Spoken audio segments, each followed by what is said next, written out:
I'm excited to do this because there's some really interesting things to talk about tonight. And so everybody, put on your thinking caps, get ready. We're going to jump off into this, okay? This is our catch-up week, yeah. So we're going to do chapters, we have to get through chapter 16 tonight. So, yeah. So, just a quick review, starting in chapter 12 last week. What did we see Moses start doing in this section of Deuteronomy? Remember that in verse 1, he's been talking about the commandments and all of the commandments and what they are and how to live and all of that kind of thing. He's been talking about the past disobedience with the nation of Israel. But we get to chapter 12, and what does he say he's going to start talking about now? The statutes and the ordinances. Okay, so what is the difference between the statutes and the judgments? So what are the statutes? What to do? Yeah, the house.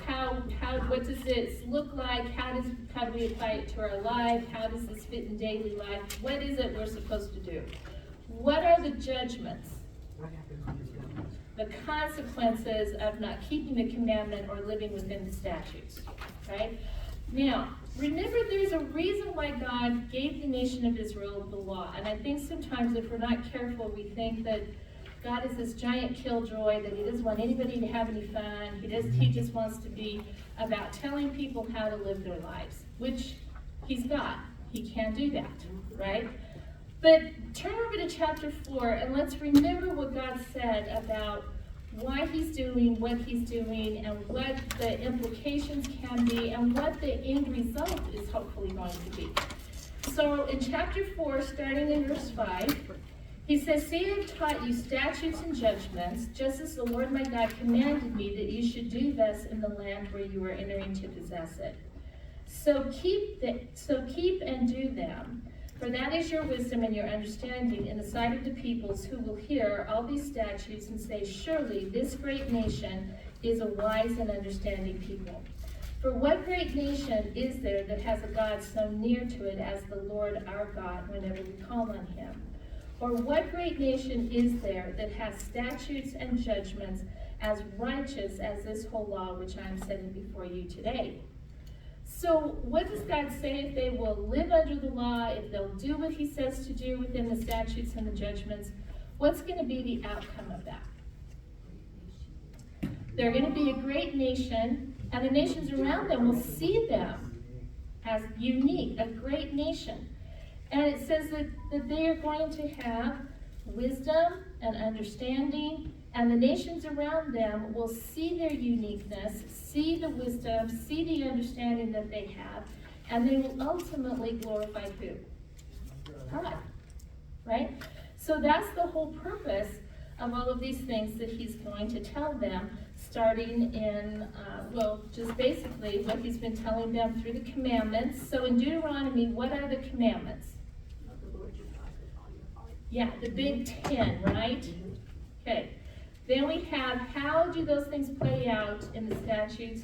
What is it that happens if you don't live by them in the verdicts? So in chapter 12, as they're moving into the land, we're just going to do a real quick review here. What did God tell them that they have to do? Priority mission when they get into the land of Canaan. Destroy all the other gods, destroy all of the sacred groves, destroy all of the paraphernalia, destroy everything, because who's moving in? God's moving in, right? And so they're not to have anything, any semblance of any of those pagan worships. And so he tells them, though, that when, bless you, Dee. There's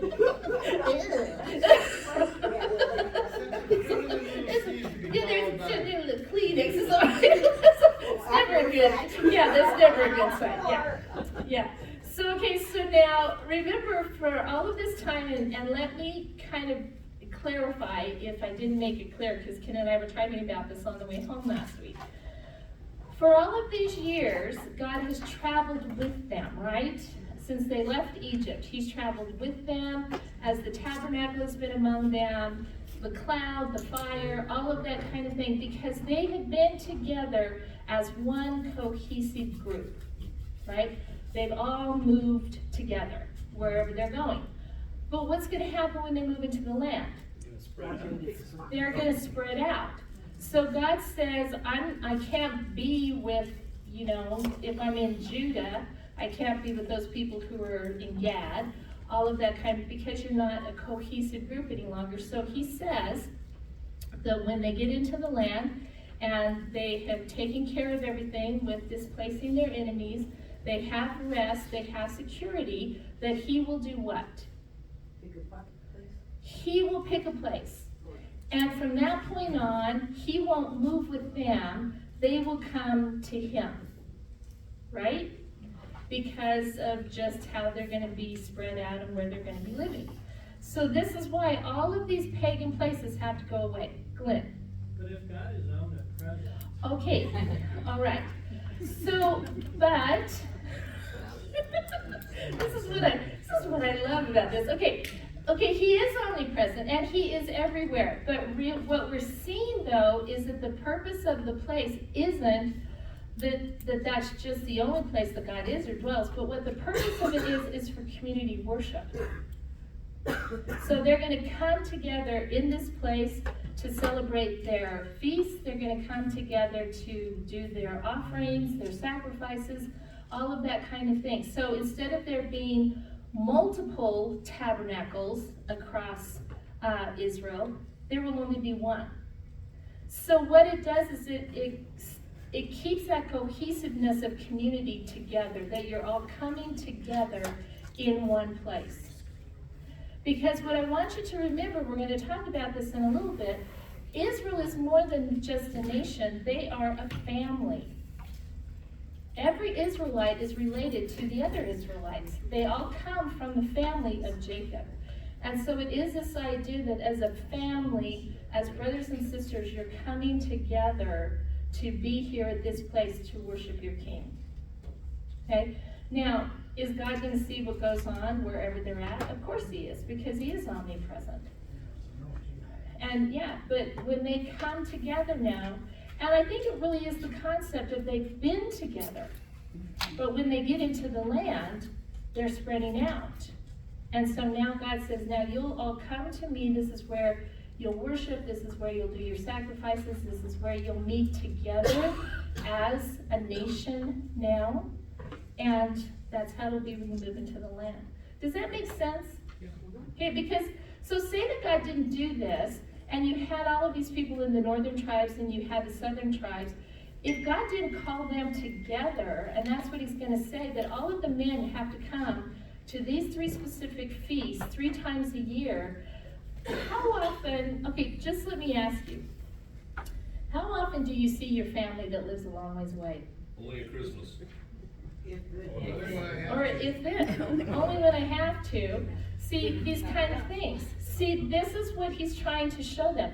There's still a nation that is at its core a family. And so he's purposely bringing them together again because they need to remember that they all serve the same God and they have a care for one another as a nation. So does that make sense, Glenn? Yep. Okay, Chris. They didn't always do so hot when they had the pillar of fire and the cloud and the mountain was smoking. They didn't always pay attention to God then either. No, and I think that you even see this in families in a sense, that mom and dad's house becomes the place where all the kids will meet, right? So, like our house, when all of our kids became adults and they all moved out, our house is referred to as the mothership, right? So we have the Christmas morning, Christmas dinner at the mothership. We have Thanksgiving at the mothership. We have, now does that mean that the kids don't do some of their own things other places? They do, but for certain things, Easter, everyone eats at the mothership. So that's kind of the way that God is showing them here, that this is the central location that you're all going to come. And it doesn't have any bearing on the lacking of his omnipresence, his omniscience, anything like that. It's just, kids, you're all coming home, and this is where you're going. Does that make sense? Okay. Because he repeats that phrase over and over again in these chapters about the place where I will choose. right? This is where you're gonna come. Okay, so we looked at that, this idea of he's gonna choose a place that they have to get rid of all of this idolatry. We have a warning again in chapter 12, as we always do, about idolatry and not falling into it again. We started looking at this idea of how they're to slaughter their food, how to pay their tithe, all of that kind of thing. And remember what we talked about with the statutes and the judgments. Every statute and judgment has to connect itself to a commandment, because they are basically addendums to the commandments. So that helps us, because so many times when we look at the commandments or the statutes, we go, okay, why can't you eat a baby goat boiled in its mother's milk? What does that have to do with anything? But what we're going to see is that it does have relevance to one of the commandments. So as you go through these, ask yourself, which one of the 10 commandments is this attached to? Because that's how we're going to make sense of it, right? So he tells them at the end of chapter 12 that he hates all of this, what the pagans have done in their land. They've done all of these abominations, even to the point of sacrificing their children. And then in chapter 13, we see him specifically talk about those who say that they speak for God or for the gods, right? So what are the three scenarios that we have in chapter 13 regarding someone leading you astray? What's the first scenario? Prophet, dreamer. A prophet, right? So basically a prophet usually spoke to the nation or to a region, right? Now, what did we learn last week about a prophet? How do I know if someone is a true prophet sent by the Lord or a false prophet? If what he says comes true, or doesn't come true. In the name of the Lord.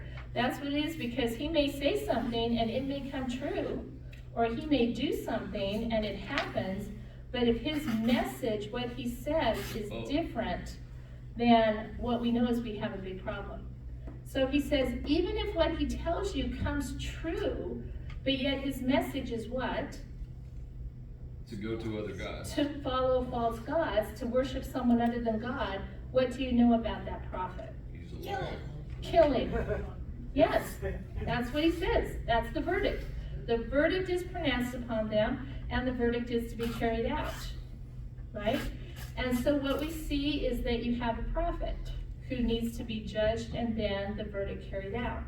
What's the second scenario? A family member or your closest friend, right? And they come to you, and what do they say? Let's go serve other gods. And how do they say it? They say it secretly. Secretly, yes. And what does Moses tell them about this scenario? They have to be the first ones to kill him. You have to be the first ones. You have to bring that to light. You have to be willing to place your priority relationship as God. And you have to notify the community that your child, your spouse, your sister, your brother, your closest friend is trying to lead the nation or lead you or other people around you away from the Lord. And what is the verdict for that? Death. And you have to do what? Be the first one. You have to be the first stone that is thrown. Right? So what's the third scenario then? If a city or town has men who come out of it and they're trying to lead other people astray, who bears the responsibility and the judgment for those men? Everyone does. Everyone in that town or city bears the responsibility. Now, why? Because they should have stopped it earlier. They should have stopped it earlier. They should have recognized who they were as a community and stopped it with the false prophet teaching. A family member or friend should have pointed them out, and it should have been stopped then. So then if they're allowed to function within the community as a whole, after a legal investigation and inquiry, if it is found that the community hasn't done anything, then the community is destroyed. Now, when we were looking at these things, are they harsh? Yes. Are they meant to be harsh? Yeah. Why? You will not serve other gods. Right? Now, what we saw then is that when we looked at chapter 12 and 13 last week, what commandments do they attach themselves to? What are these statutes about in the commandments? Honoring God.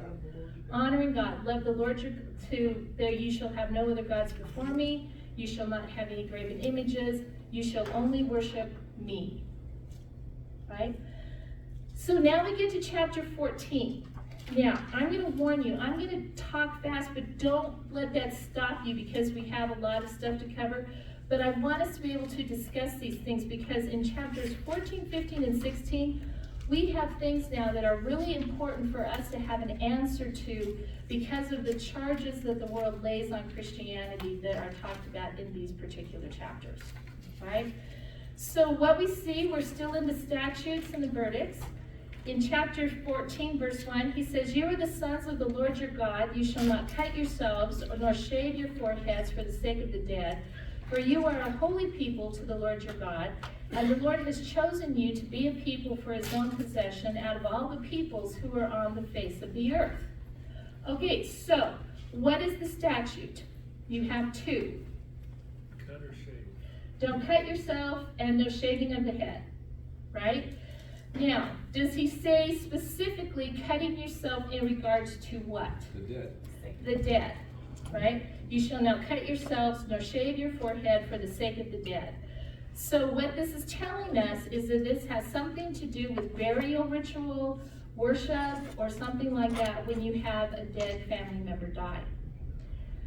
What is really interesting about this is that what we know historically and from archaeology is that the pagans practiced scarification, they practiced self-mutilation, they practiced tattooing, all of these things in regards to the dead. So when you look at this commandment originally given in Leviticus, it's attached to the commandment as well that you are not supposed to be tattooed. But what you see when you go back into pagan cultures is that pagan cultures practiced necromancy, which was that there were many times that they would tattoo spells and incantations on the dead. The priest would have spells and incantations tattooed on themselves. They practiced self-mutilation and scarification in their practices of how to appeal to Baal to take care of their loved one in the underworld, or just to get the attention of the gods. Do you remember in the situation at Mount Carmel? Yeah, they kept slashing themselves. They start cutting themselves in self-mutilation to get the attention of Baal, right? So now the key to understanding why they're not going to do this is in verse 2, because how does God make the distinction? That they're chosen and they're holy. You are holy and you are chosen, and the word holy there means set apart, right? You are set apart to me as a chosen people to show the exact opposite of what these people are doing, right? So even down to how you bury your dead is going to be entirely different.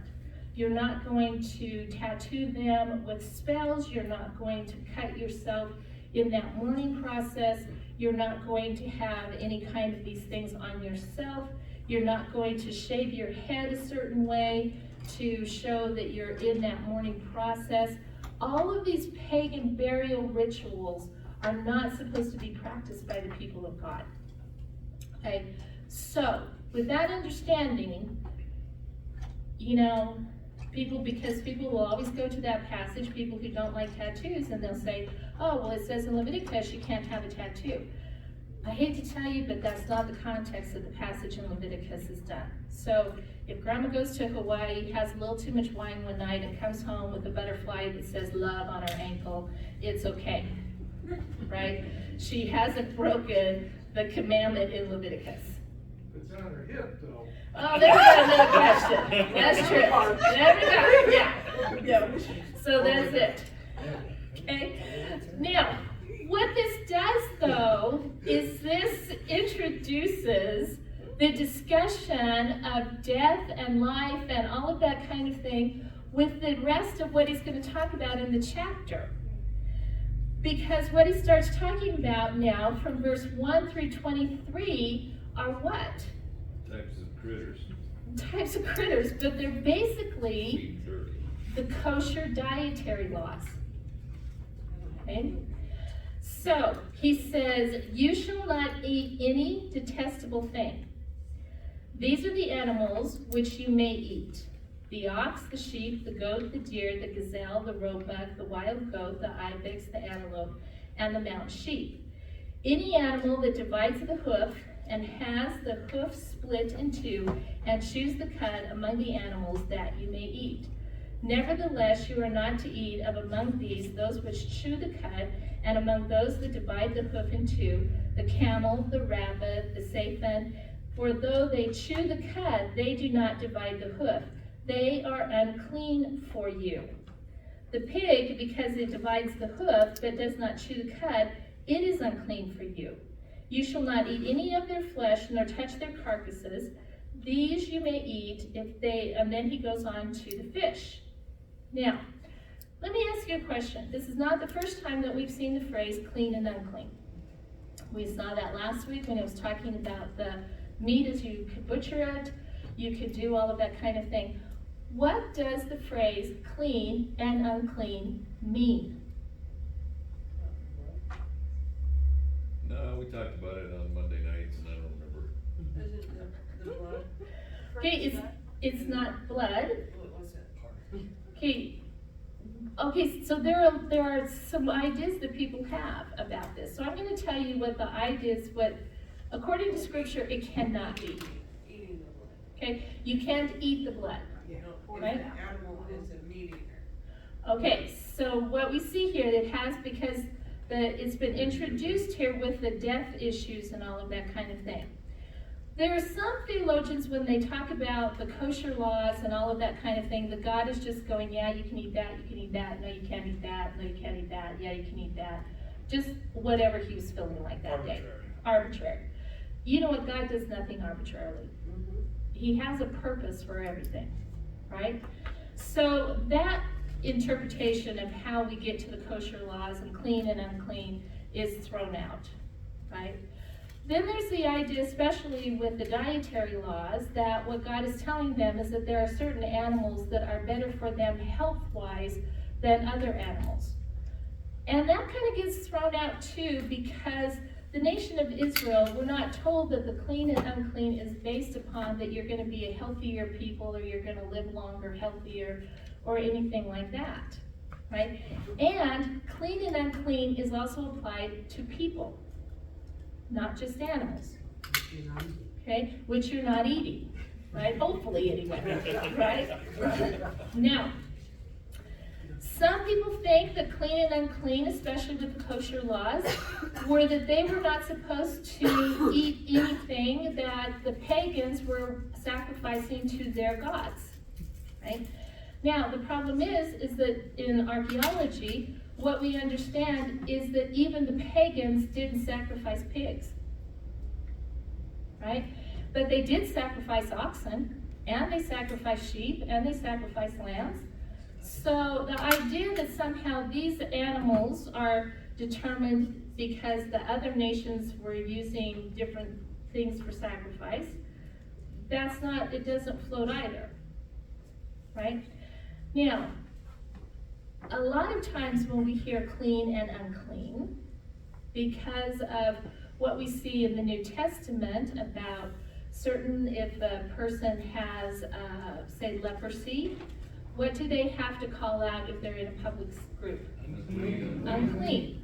The woman who touches Jesus because of her issue of blood is deemed to be unclean, right? There are some that when we think about clean and unclean, we think about pure and defiled.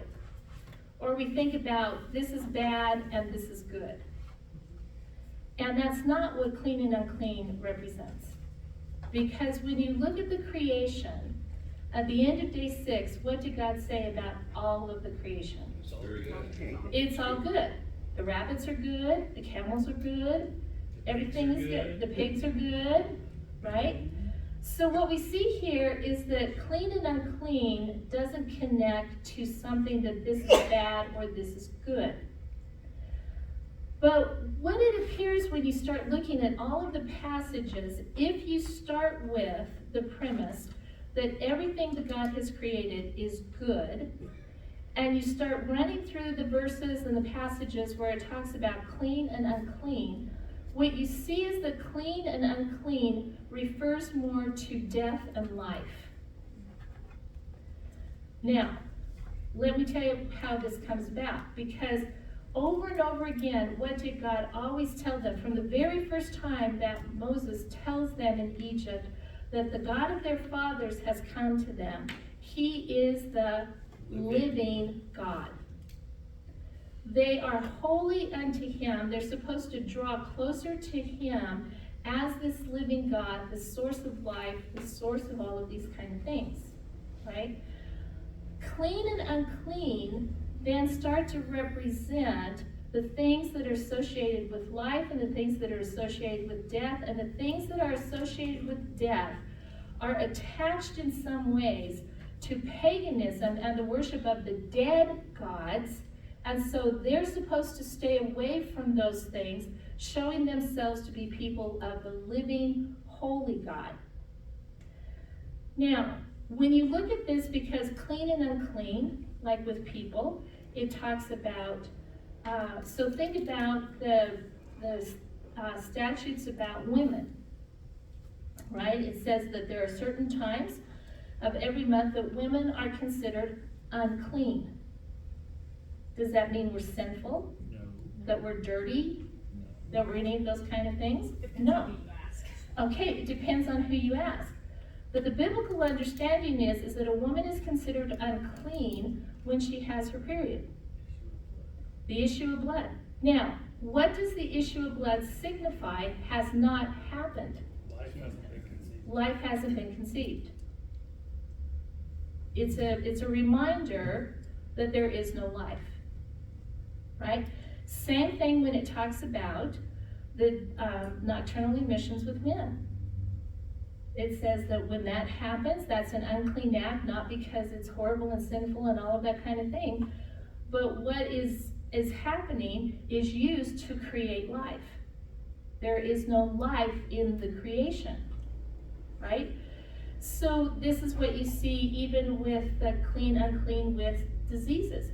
Someone could be declared unclean and they're told to go outside of the camp for a certain amount of time, like with leprosy or with different things like that, until if they're healed, then they're considered clean and they're brought back into the camp. Now, what is the possibility though with a disease like leprosy or a fever even in that time? What is the possible outcome of that illness? You would die, right? So illnesses and things like that are considered unclean, not because of how you get the illness necessarily, but because the illness itself could lead to death.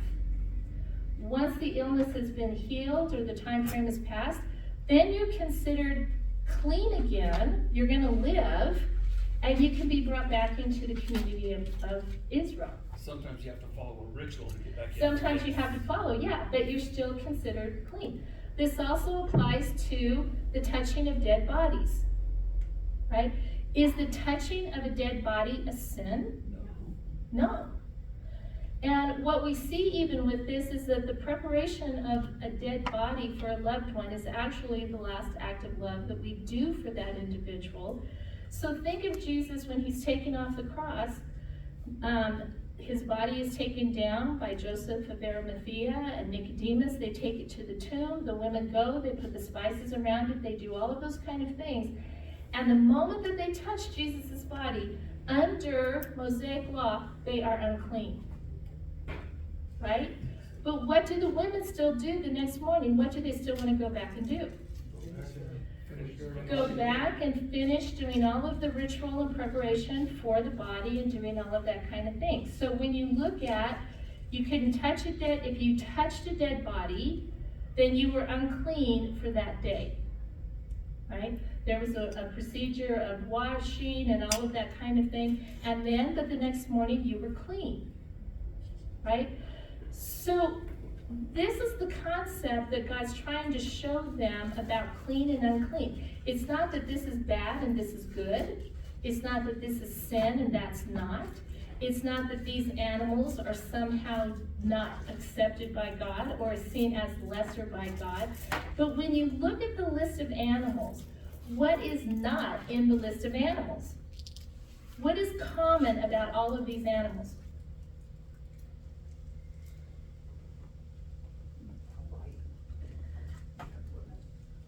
None of them are carnivores. Because what do carnivores eat?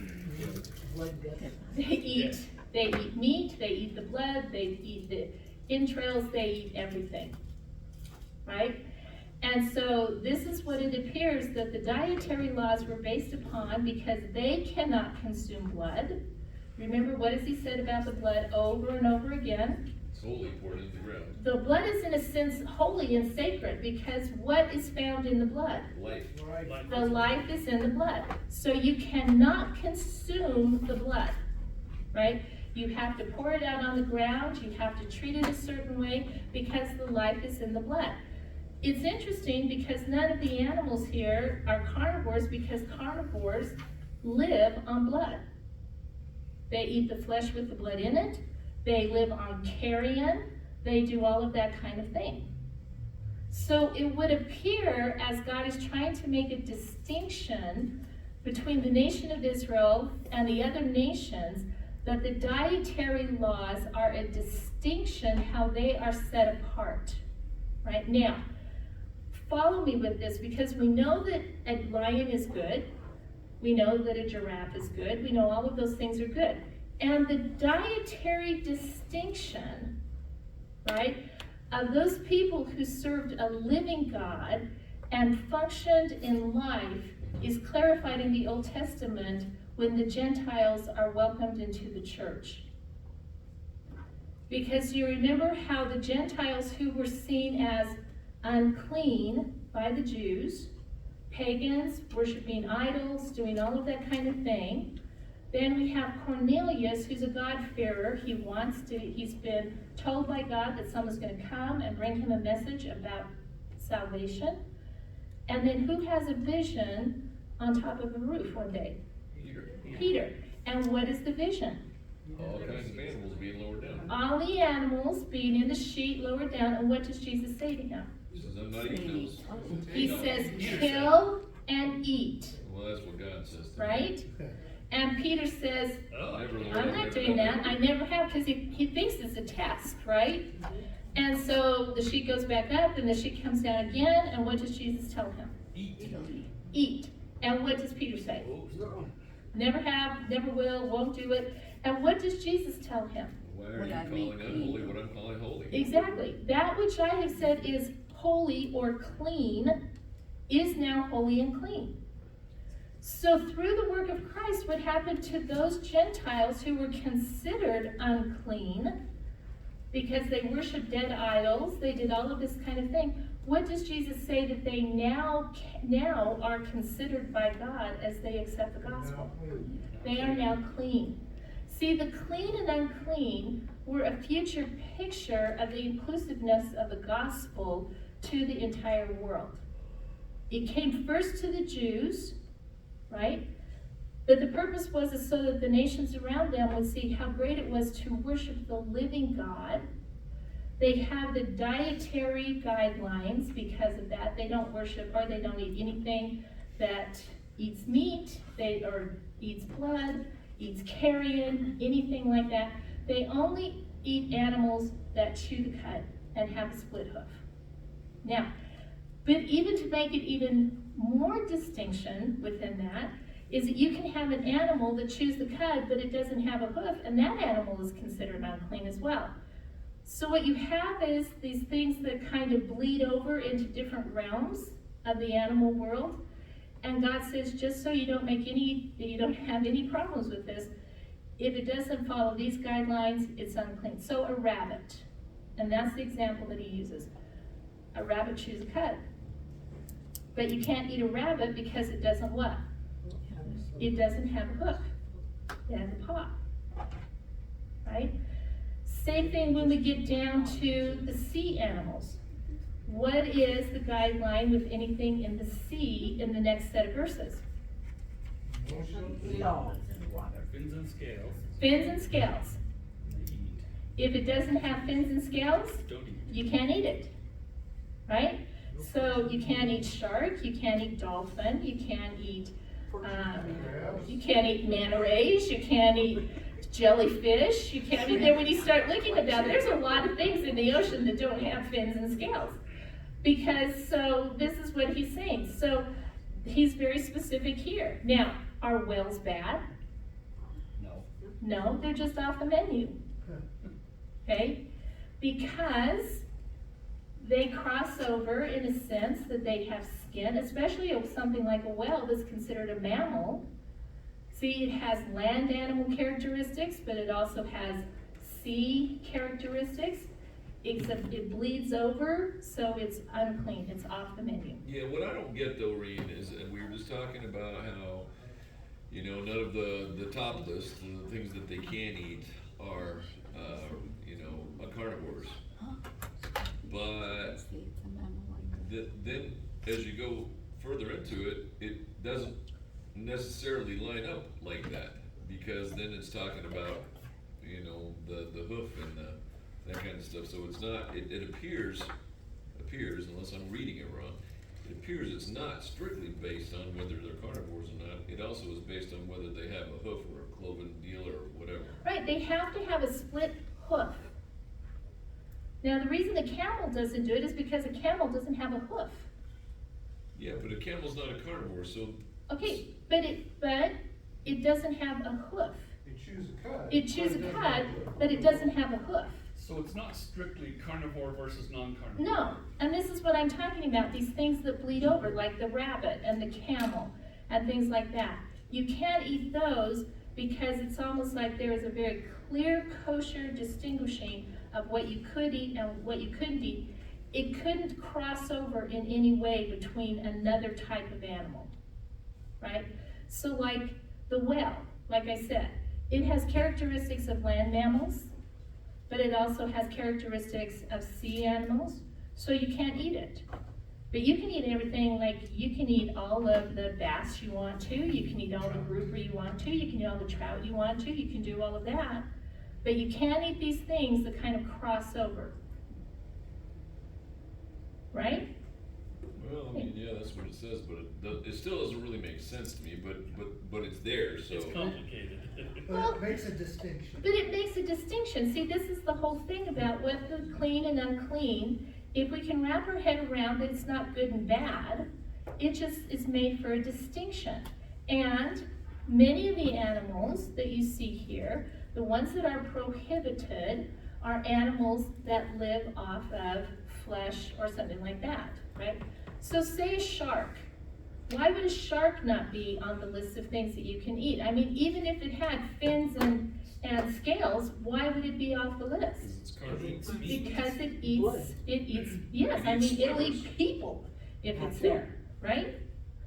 So the thing of clean and unclean is to make a distinction. And that's why when Jesus tells Peter that distinction has been removed, that is why then you see the gospel going to the Gentiles. Peter is the first person who takes the gospel to the Gentiles, right? And this is why we don't live as Gentiles and New Testament believers under the old dietary laws. They were not given for everyone, they were given for the nation of Israel, because they are a holy, set apart, chosen people to represent God among the nations, even down to what they eat. Okay? Makes sense? Kind of, sort of? So God's a vegetarian? Okay, now, it doesn't say that they can't eat meat. They can eat all the cows they want to, they can eat all the sheep they want to, they can eat all the Here, goats. if you take pork off the menu, man. Okay, see, this is the thing. See, If my favorite, meat is off the guideline or off the list, then I'm like, oh, what do you mean? Oh, they're so good. Well, you know what? I think pigs are delicious as well. That's why I'm glad I'm a Gentile New Testament believer, because I can eat all the pork I want to eat. Hallelujah. Hallelujah. Amen. Exactly. But if you have ever seen a pig raised, you may not want to eat them. Okay? It's the same with chickens, same with these kind of things. But what I want you to see, because so many times, and this is why I ask you, what do clean and unclean mean? Because it's something that we read in Scripture, and we think that we understand what it means, and that it's something bad, right? And basically what it represents is life and death. The closer you get to God, the closer you are to the source of life. And that's exactly why the priesthood had even more regulations upon them, because they not only lived by the kosher laws, but they also had ritual cleanliness laws, all of this kind of thing, because who did they minister before? God. They ministered before God. So in a people that were set apart, they were set apart amongst the people who were set apart. So this is what you see. The closer to God that you were called to be and serve, then the more holy you became and the more regulation you had on your life. Right? But all of them were called to be holy and set apart. Right? So they had certain land animals they could eat, they had certain fish they could eat, they had certain birds they could eat. And when you read the list of birds, what is unique about all of these birds?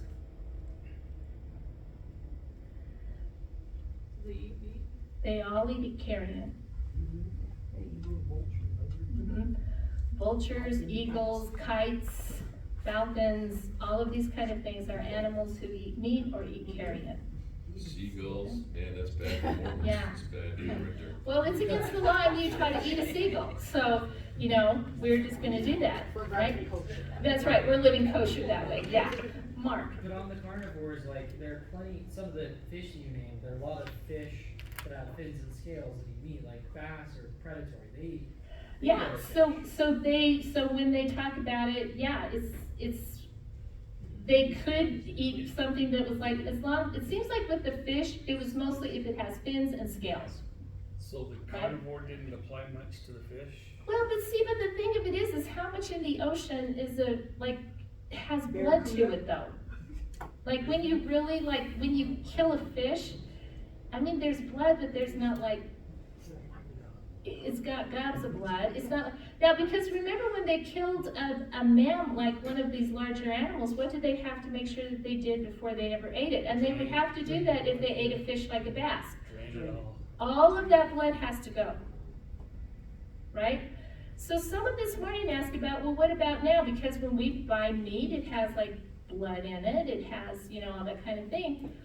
What you have to realize is the way that they prepared meat then is different than now. Like if you go hunting now, you will find out, people hang a carcass for a certain number of days before they ever put a knife to it to make sure all of the blood is drained out, right? So you may be cutting up flesh that still looks red, but it's not like when you dissect that animal that's been hanging there for 3 days, that you're going to get blood pouring out of it and all of that kind of thing. That's the purpose for hanging it, right? Also, what you have to remember is about the nation of Israel, it wasn't like they ate meat every day. They weren't like us. They would maybe eat meat once a week, maybe twice a week, but it wasn't like they had to have steak and potatoes every single day as part of their diet. So a question here, as we move up through here into 21, you shall not eat anything which dies of itself. You may give it to the alien. Okay, now see, this is what's really interesting, is verse 21, okay? Because if we're thinking, okay, these animals are unhealthy, these animals have some kind of thing like that, well then why can't you sell them to a foreigner? Or give them to an alien to eat? Because they're not bad. They're not bad. Because he says very clearly, you shall not eat anything which dies of itself. Israelites. Because the Israelites can't, because if you're going to butcher something, you have to make sure what's happened to the blood. Been drained. The blood's been drained, okay, before you can eat it. He says, but you may give it to the alien, you can give it to the God-fearer who's living among you, who's not an Israelite, you can give it to them. So is the meat still good for consumption? Yeah, Yes. but this brings up the bigger question for me. I don't care about the eating, not eating thing. What I do, what's caused me a thought is, we understand by reading everything beforehand that God says, you treat the alien among you, you feed the fellow journeyer with you that trusts in me, just like you, except he doesn't get land. But now we're saying, but he can also have a dead dude. He can have Okay, a dead but thing. only if I think the dead thing is bad. See, what I see. Well, yeah, is- okay, all right, I get you. Sorry. So, God's saying, if you're a follower of mine, bad is bad, good is good. If you're an alien, then what's bad for my followers is fine for you. No. See, I only read that if I think of clean and unclean as good and bad. Yeah, that's just what you just clarified for me. I got it. See, if I just think of unclean and unclean as life and death, or holy and separated, or something like that, then it's fine for them to give. They're not giving the alien the food in ill will, giving them bad food to eat, hoping that it does something bad or something like that to them. It's just not what they can eat. That's what I'm saying, though. Yeah. The alien doesn't realize that it's either good food or bad food, because they don't worship the God that Israel does. Okay, now the alien though does. Good, of course. Yeah. The aliens are those among them who left Israel who were not Israelites. That's, Who- he distinctly says alien because they are not his chosen Jewish. people. They're not Jewish. They don't But have they- to follow that part of the law. Exactly. But they are considered equal to him. But they are considered equal in the sense of the dietary laws, right? No, This I mean, is why, they're considered his, for lack of a better word, they're considered his children. They are his part of people. his people, yes. But even though they're not of the heritage, and Exactly. because they're not of the heritage, they have a little looser laws on some things, but it doesn't Exactly. change how he feels about that. Right, because if you It's find not a a dead lesser man. animal, I want you to take care of the aliens among you, give it to the alien to eat. But now a foreigner though, someone who has no desire to know the God of Israel, who may just be among them as a contractor or as hired labor or something like that, what does he say about this meat in regards to them? Sell it. Sell it to them. So it's still good meat. It's still good meat. See? You can sell it to them because they're not part of the nation of God. They're not following the law, they're not doing it. But within the community of believers, there is the distinction between the people of Israel and the alien. That's why you see over and over the instruction in the statutes, treat the aliens among you well. Take care of the aliens among you. Okay? Because they're believers. Carl's got. Well, I missed what you said. So, an alien is what? An alien was someone who came out with the nation of Israel from Egypt, recognizing that the God of the Jews is God. A foreigner is someone who would come into the land purely for economic gain, who had no desire to search out or seek or follow the God of Israel. That's why you see the distinction between alien and foreigner in a lot of passages. So, until Christ, people in our situation would have been considered aliens. Correct. But that's not a bad thing. That's not a bad thing, because Cornelius, this is why I pointed out Cornelius in chapter 10 of Acts. Cornelius is a God-fearing Jew. He's seeking after God. Gentile. He can't follow the same way that the Jews do, right? But he can search for God. He can serve God to the best of his capability as a Gentile. And then after the resurrection, like 10 years later, what does God do for him?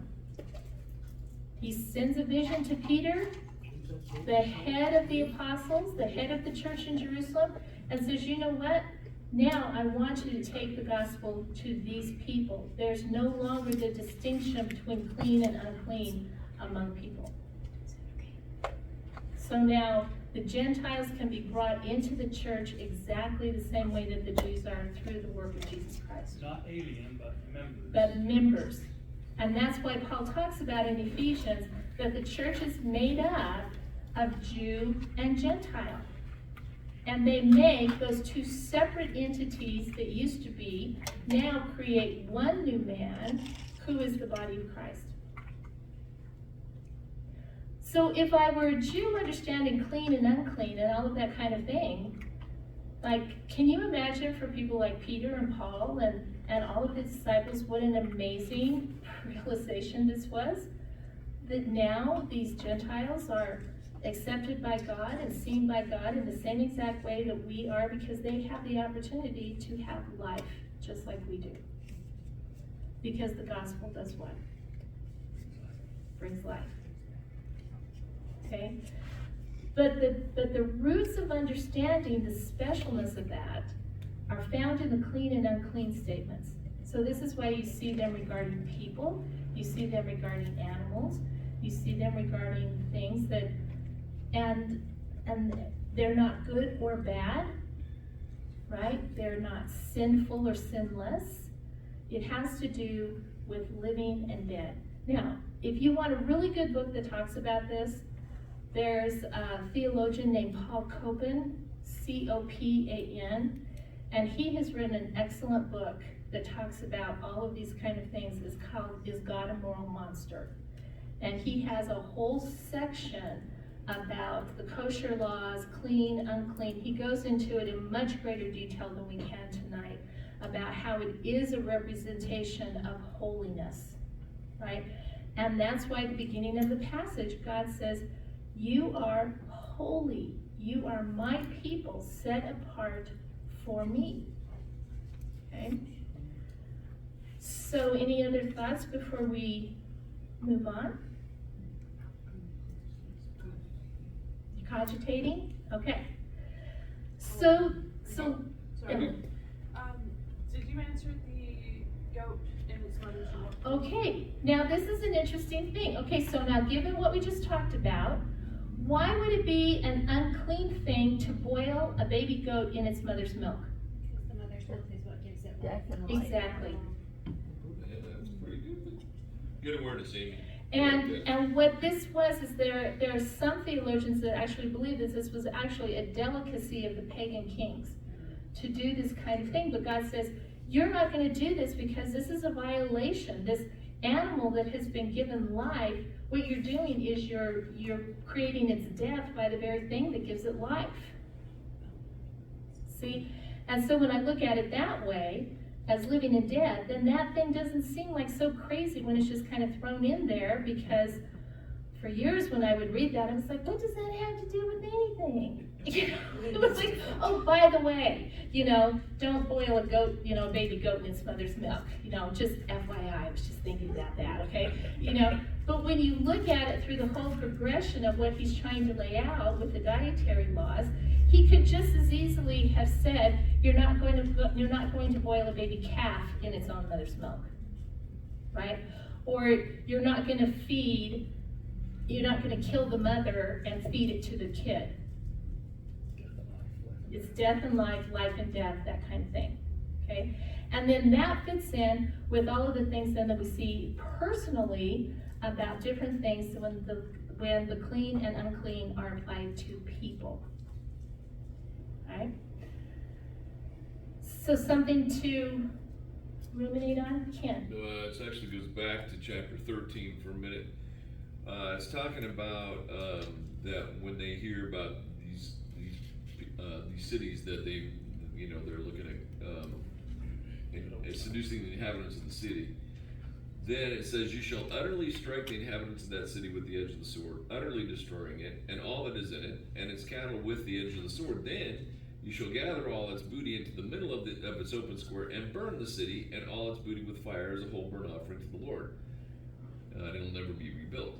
So as I was reading through the note that I had, and I don't know if you know or someone here knows, what do they do with the bodies? Because clearly there's a lot of bodies, there's cow bodies, there's all kinds of bodies, it's everything. And they're gonna be, I'm thinking they're gonna be burned with the city. But is it a burnt offering that they? Okay, Well, I think that's a wrong assumption. Are you saying that, what does an assumption make me? It has something to do with you. It has something to do with you and Carl, I don't know. But, you know, it's like, I was just seeing if you were awake, Carl. I was just saying. Okay. You can't pick on Mikey, he's just like barely hanging on here tonight, so. Okay, now that's an assumption because what we know is that if it's considered a burnt offering, it can't have any people in it. Because God does not accept what kind of offering? Sacrifice. Any kind of human sacrifice, right? So what you would see is that usually when these things would happen is that the people were killed, the bodies were then over in this other area, and they were taken care of, however the ritual for burial was, but the other things were burnt, right? You even see this when they go into the land, how upset the people of Israel are by the desecration of bodies like with Saul's body and Jonathan's body and things like that. The pagans could desecrate a body, but the Israelites could not, right? And burning a body as part of a sacrifice would be considered idol worship in the eyes of God. It would be something that he had not asked them to do. Yeah, that's valid, that's way valid. I just, you know, if they went and got a backhoe and dug a mass grave or what, you know. Threw them in the valley. Yeah, I'm sure that the Canaanites had backhoe technology, so they could have, you know. Aliens. I was just waiting for that to come out. Okay. The Nephilim, it was the Nephilim. The Nephilim technology. Okay, so he talks about, now remember, be thinking as we talk about all of these things, what commandments is it talking to? What commandment is it applying to?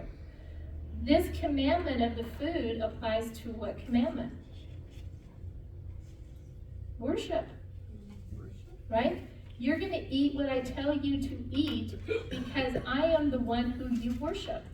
The other gods say these kind of things, that you're going to eat these things, but I'm telling you because you are my people who worship me, this is what you're going to do. Right?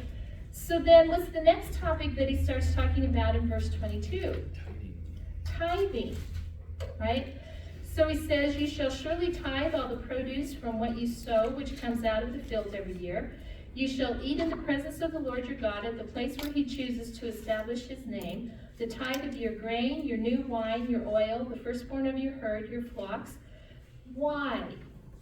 So that you may learn to do what? Fear the Lord. Now remember, what does the word fear mean? Awe, reverence, all of that kind of thing. So what are they understanding as they bring their tithe? How are they understanding the awe and reverence of the Lord? Recognition that everything they have comes from him. Right? So he goes on and he says, if the distance is so great that you are not able to bring the tithe, since the place where the Lord your God chooses to set his name is too far away from you, then the Lord your God will bless you. Then, if you can't take, okay, so think of the scenario here. If you can't take the first of your herds, right, because that's what's required of the first offering, the first born offering, right? You'd have to take every lamb that was the first lamb that was produced, every calf that was the first calf produced, every kid that was the first kid produced, and that's part of your tithe that you take to the Lord at the place that he shall call by his name, all right? But what if you live way up north or you live way down south? What's going to be pretty difficult to do? Take all of those animals with you, have food for them, find water for them, do all of that kind of thing. So God says you can do what? Sell it for money. You can sell it where you live, and what do you do with that money? You take it with you to the place that God's going to show you, and what do you do with it there? Purchase something to sacrifice. Purchase, now remember the tithe, see this is what's interesting, the tithe isn't for sacrifice, the tithe is for celebration. What chapter are you on? Chapter 14. 14:23. Okay, in verse 26. Now this is what's so interesting, and you know what, people who think that God is really just doesn't enjoy himself and doesn't want other people to enjoy themselves, they're going to have a problem with this verse 26. He says, you may spend the money for whatever your heart desires, for oxen, for sheep, for wine, for strong drink, whatever your heart desires. And there you shall eat in the presence of the Lord your God, and what? Rejoice. Rejoice, you and your household. Right? Because the tithe, what you see here, is the tithe represents God's bounty. So he says, you know what? You guys are going to come. When you bring your tithe, you're going to have a great party. You don't have to bring your flocks with you that you're bringing to me to offer to me, because those would have been the meat they would have eaten at the celebration, right? He says you can bring that money, you can buy whatever your heart desires within the kosher guidelines. So, Okay. Marina, so if you had a vineyard, you would bring 10% of your wine of your first crop? Yeah. Well, but read in 24, it says, if the distance is so great for you that you're not able to bring the tithe. Right, so if you it didn't could want be- to carry it could all be- of that. It could be anything, it doesn't Yeah, have to you be can animals, sell it it, could yeah, be. it could be anything. So say that you had such a massive, wine production that year that you're like, I'm not gonna haul all this wine down there. Then you sell it, and you bring the money with you, and then you buy the wine there. Okay? Because the purpose of the tithe offering, and this is what I want you to see, the purpose of the tithe offering is what? Celebration. To rejoice in the bounty that God had given them. Right? So this is what he says. And he says, who all is going to celebrate? Are just a certain people going to celebrate, or is everybody going to celebrate? Everybody's going to celebrate. And who do they have to make sure specifically has enough to celebrate with? Levites. The Levites. Because why do they have to make sure that the Levites? Because they don't have it. They don't have any vineyards. They don't have any land to grow crops. They don't have anything. So they're going to be given part of this tithe so that they can celebrate just as all the other people do. And then they also Okay. tithe, it's a tithe of a tithe. There's a tithe of a tithe. But in regards though to the Levites, in verses 28 and 29, you have a special tithe, which is the third year tithe. And what do you do with that tithe? Keep it within your town. You deposit it in your own towns. You keep it in your town, and who is it set apart for? Exactly. Those who are marginalized within your community and your religious leadership. So from that third year tithe, the Levites are going to live off that, the widows are going to live off that, the aliens, the orphans, anybody that is in need is going to live off that third year tithe. Right? Now, the reason God starts talking about this tithe in year 3, or Moses does, is because of what he starts talking about in chapter 15. And chapter 15 is an amazing chapter because it's very challenging. Right? Now remember, this is not a teaching to the general public. This is told for the people of Israel, those who follow God, who are holy and set apart, called to be his people. He says, at the end of every 7 years, you shall grant remission of debts. The word remission here means the releasing or the dropping of debts. This is the manner of remission. Right? So now here it is, how do you do it? Every creditor shall release or let drop what he has loaned to his neighbor. He shall not exact it of his neighbor and his brother. So it goes back to that everyone in Israel is a family, right?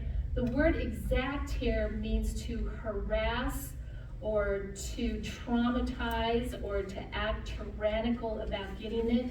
It's like you can't go and just be harassing the person to pay you, right? Because the whole picture that God is putting forward here is that you're all family, right? So he says, and you shall not exact it of your neighbor and his brother. Why? Because the Lord's remission has been proclaimed.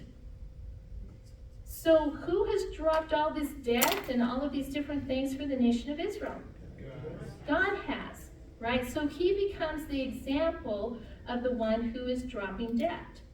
He says, from a foreigner, you may exact it, because the foreigners are not part of the community. He says, but your hand shall release whatever of yours is with your brother. Right? So, what is God telling them to do? Every 7 years, if a debt isn't paid, what do they do? Just give it Cancel. to 'em. Just give it to them. 7-year loans. No loan in Israel was supposed to go past 7 years. Right? Now, this also, when you look in the Levitical passages, it has to do with the Sabbath year, which then has to do with the year of Jubilee, all of that kind of thing. And what you see is that what God did in the nation of Israel is that he was creating a social structure that the poor would be taken care of. Right? So and when you read all of this, there's like a lot of different levels that they could sell their property. They could do that according to the year of Jubilee. They could borrow money from each other without any interest.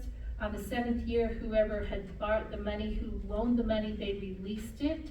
They did all of that. But then if situations didn't fix themselves, then at some point in time, they may have to sell themselves into servitude, which we're going to look at in a little bit. But what God is telling them is the example of releasing debt is based in who? In him. In him, right? He says, however, and this is the whole thing, he says basically, however, there will be no poor among you, since the Lord will surely bless you in the land which the Lord your God is giving you as an inheritance to possess. If only you listen obediently to the command, to the voice of the Lord your God, to observe carefully all this commandment which I am commanding you today. So how is poverty going to be alleviated in the nation of Israel? If they listen carefully and If you observe the listen commandment. carefully, and what is the commandment? To do that. Release debt. Right?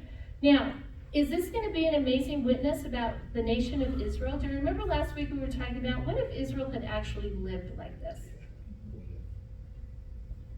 How would the world be different today if they'd actually lived like this? Right?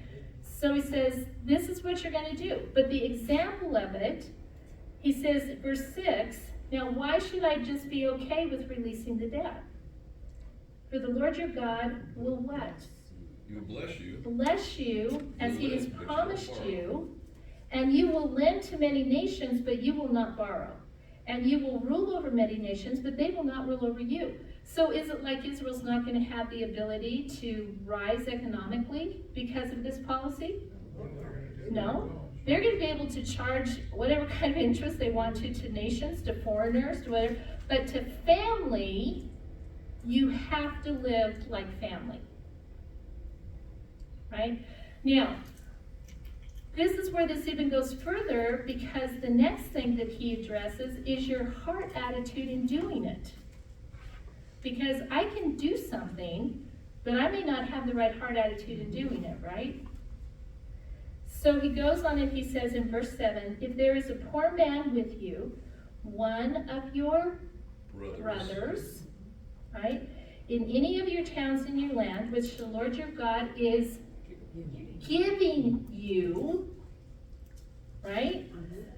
If you didn't catch it in this passage in chapter 15, God keeps talking over and over again, I am giving you this. You didn't do anything to earn it. You didn't do anything to deserve it. You are just being given it because of our relationship, right?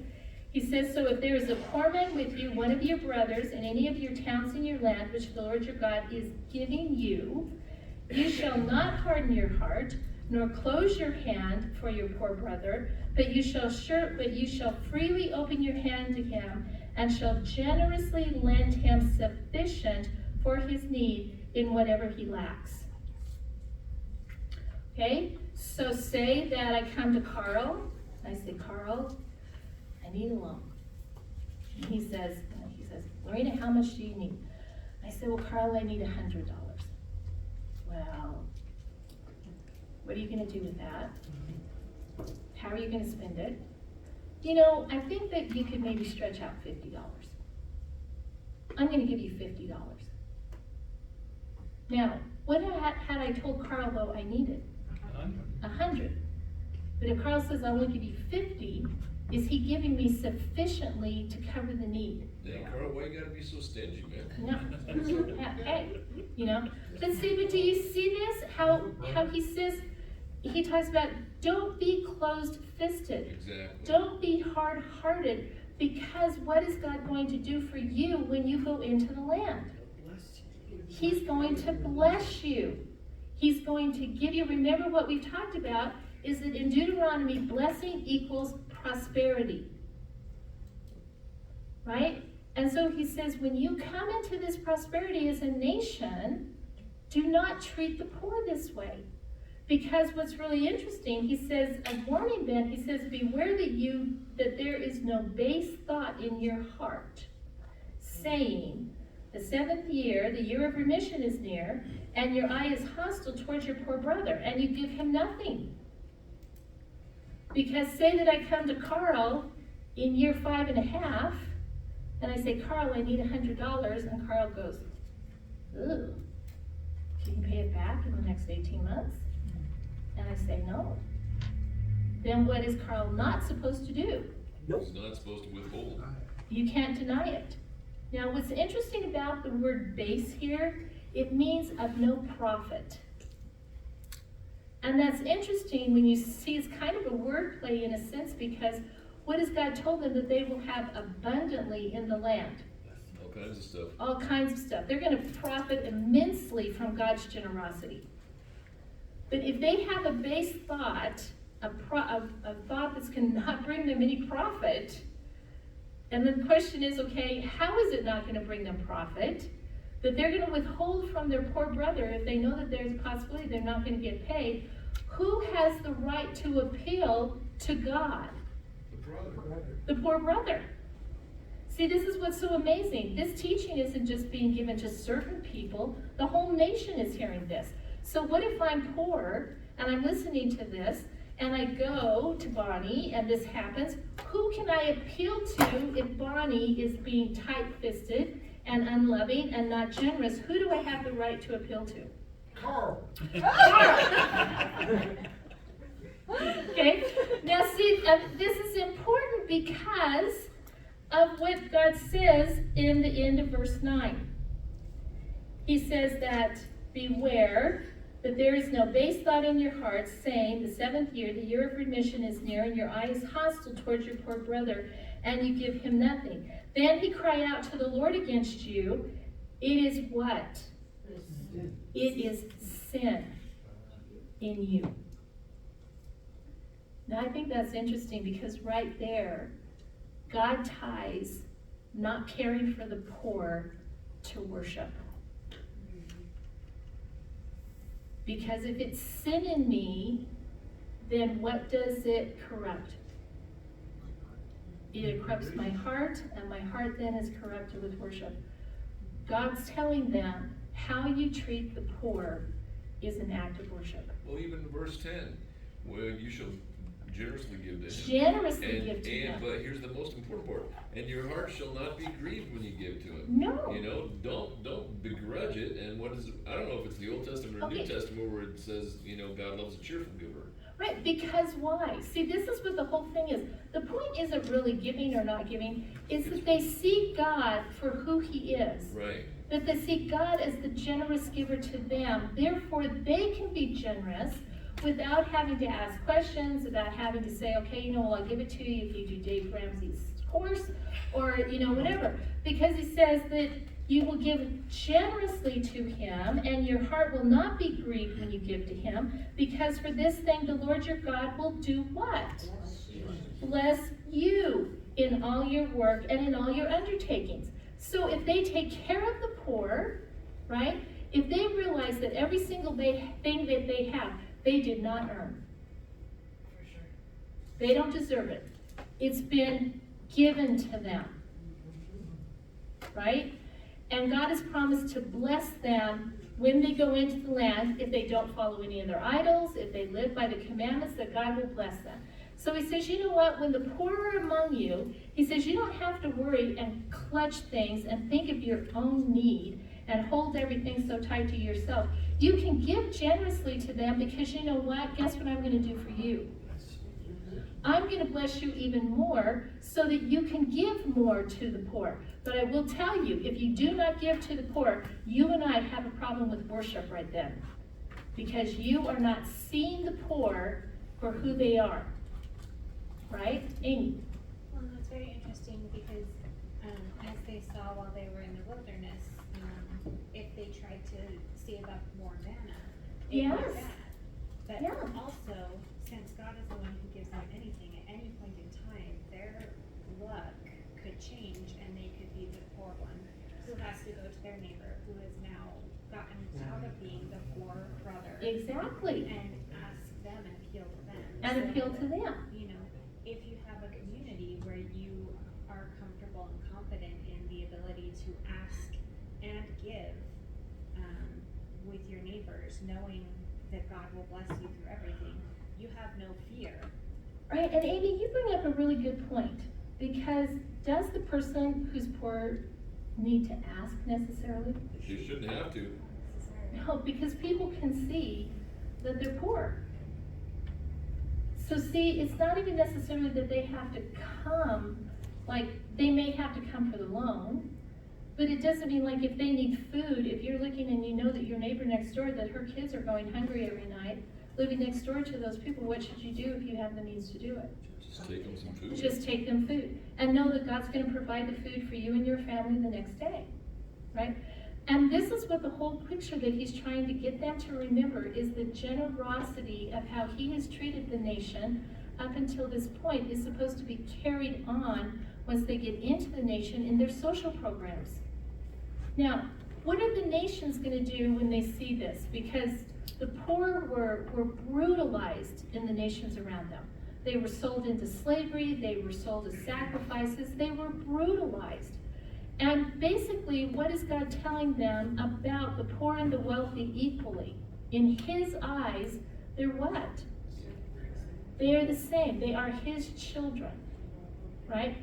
So, and then he makes a statement in the next verse. He says, you know, just remember that, let's see, where did I put verse 15 here? Oh my gosh, wrong page. The poor will never cease to be in the Okay, land. yeah, the poor will never cease to be in the land.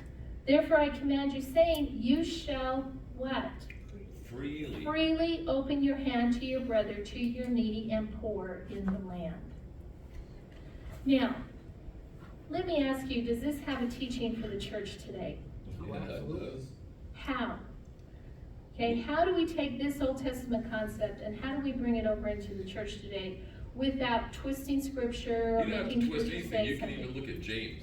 And you got a brother that you know needs some help and you don't do anything, you're in big trouble. And what's the key word there? Brother. Brother. Right? Because the community in the New Testament church is referred to as a family. We are the family of Christ. We are the bride of Christ. We have all of these kind of things. So should there be, should we be aware and be willing to fill the needs of those around us within our own Christian community? Yes, we should. We should. And how should we do it? Freely. Freely. With an open hand, not making them jump through a bunch of hoops, not asking them, are you worthy to get this? Well, tell me, what do you do with your money? How often do you do this? Oh, well, why are you driving a car that's that year? Why do you have that kind of cell phone? You know what? Maybe that cell phone was a gift and maybe that car is going to be repossessed the next day. Right? I purely give because what has God given to me? Everything else. Everything. Right? And I think this is what's important for us to see. Does Israel deserve God's blessing? No, not at all. Not at all. But what does he say he will continue to do for them? Bless them. He will bless them.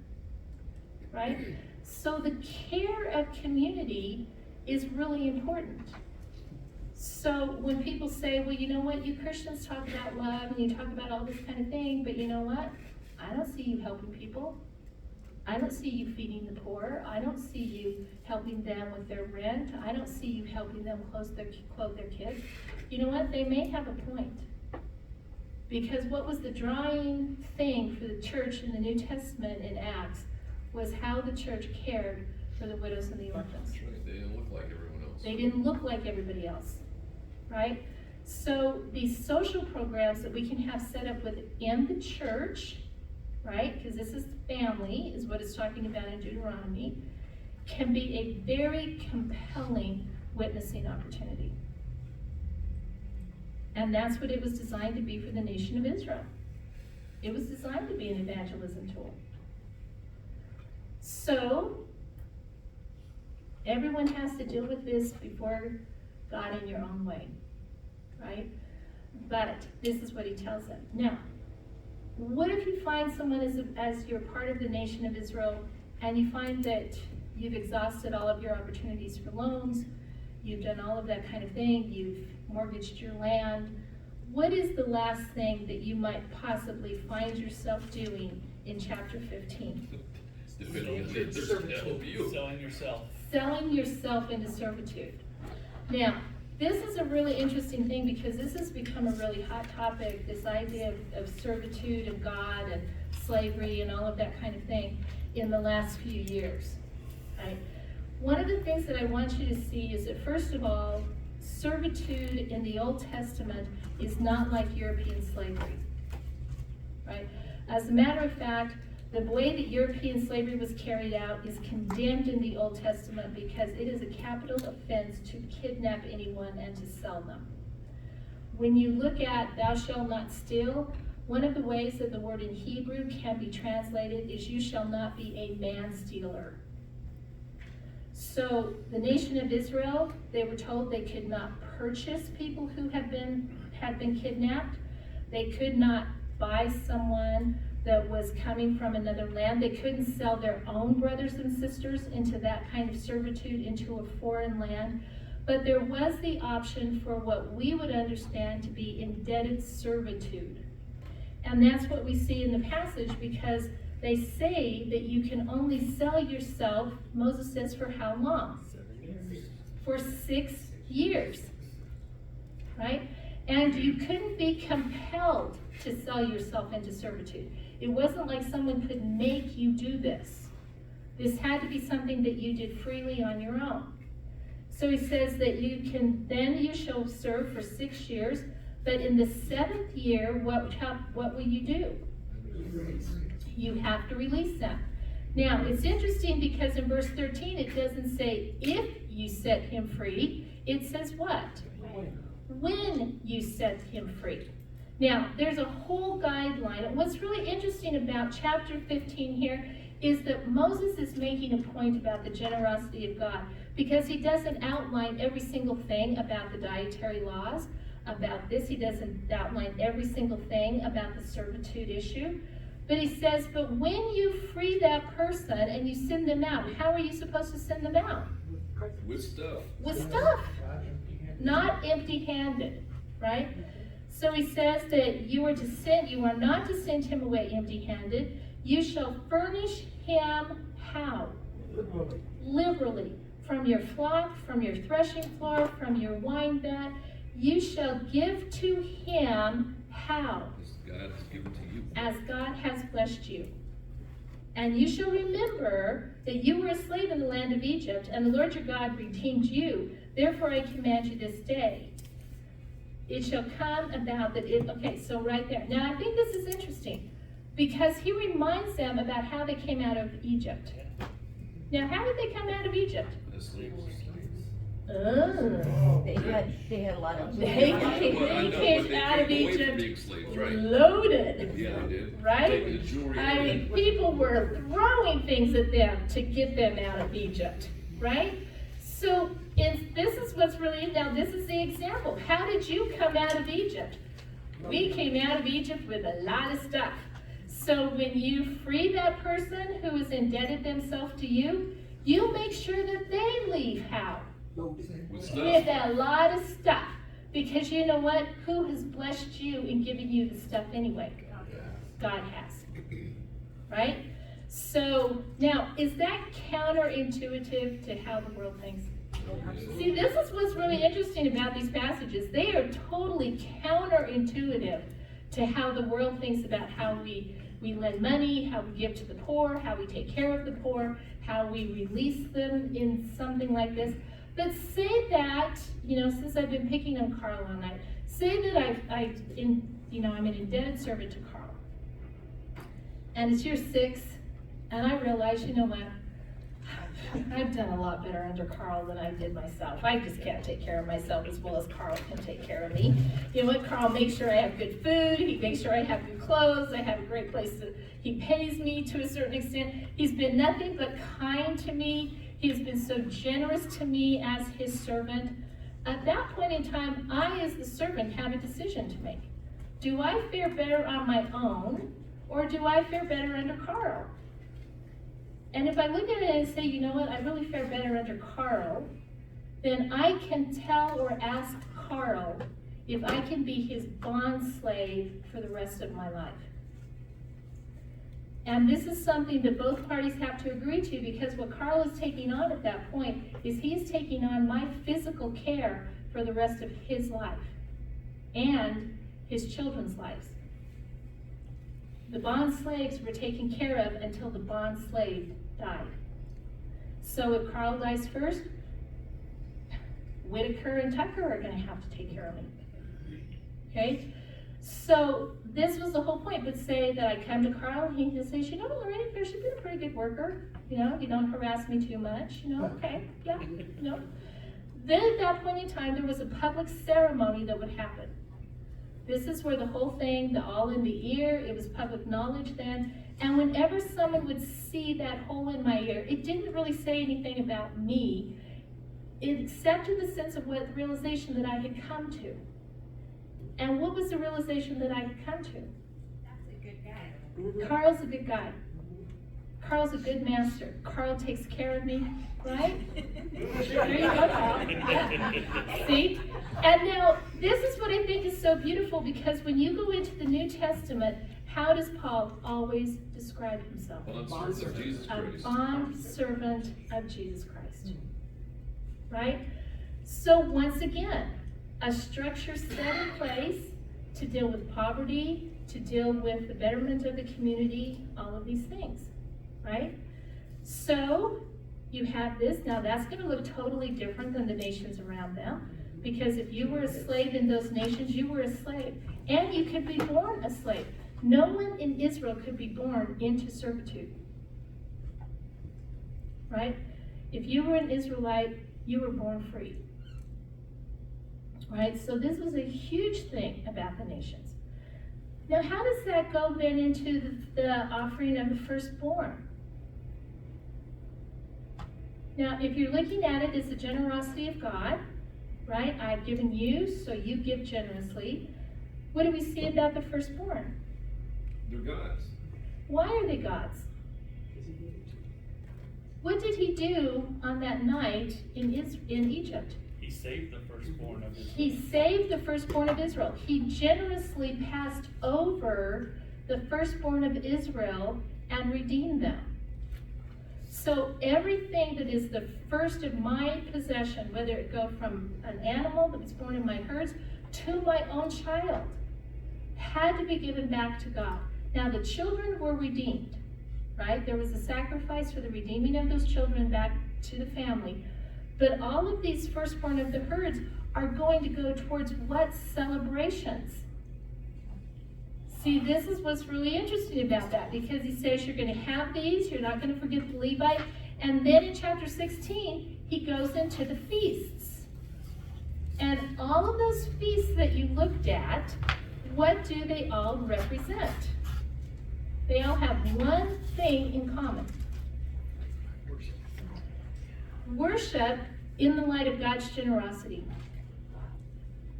Right? Passover, unleavened bread, God's generosity in leading you out of Israel. Right? So he tells them, when they're gonna go, he tells them when it's gonna happen, he tells them what they're gonna do, he lays out all of those things, why they're gonna do it, all of it.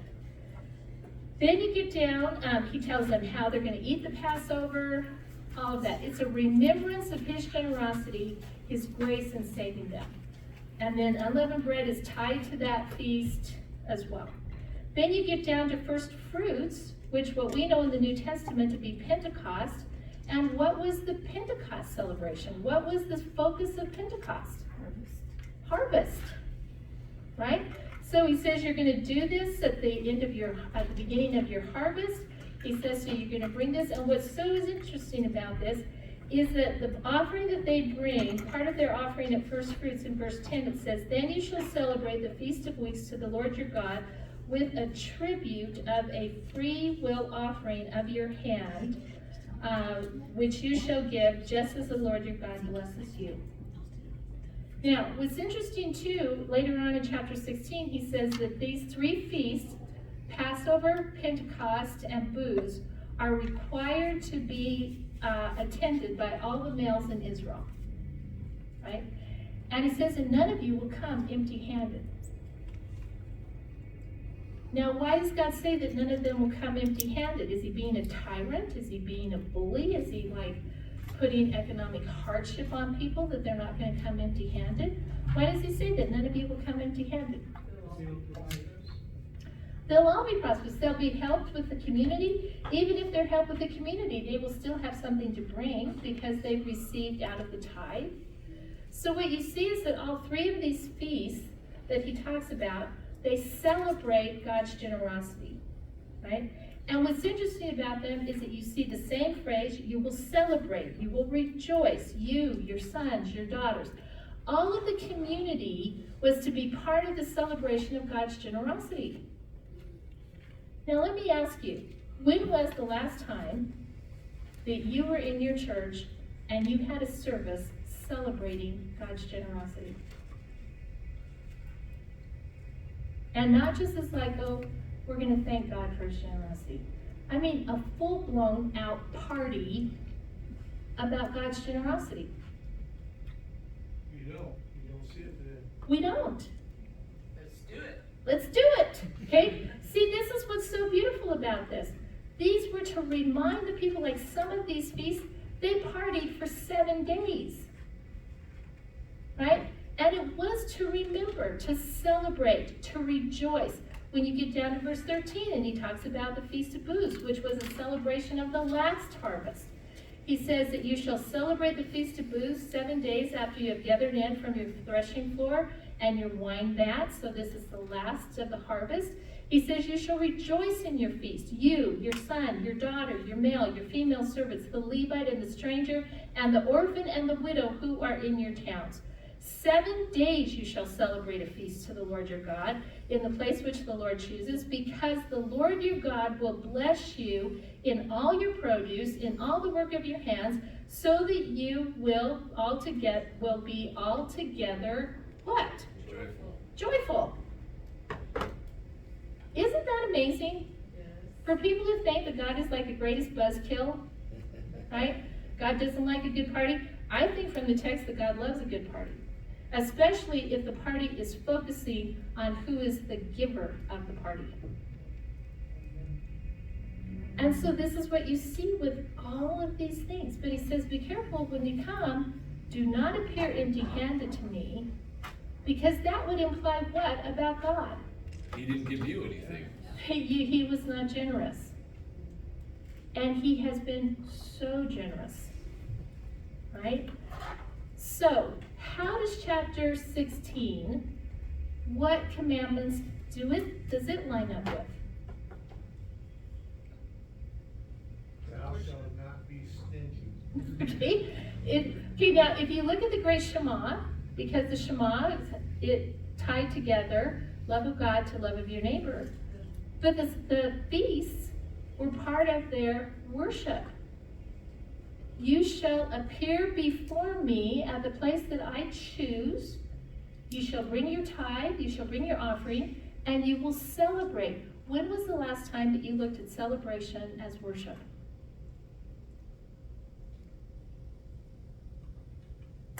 what it is. You shall worship the Lord your God.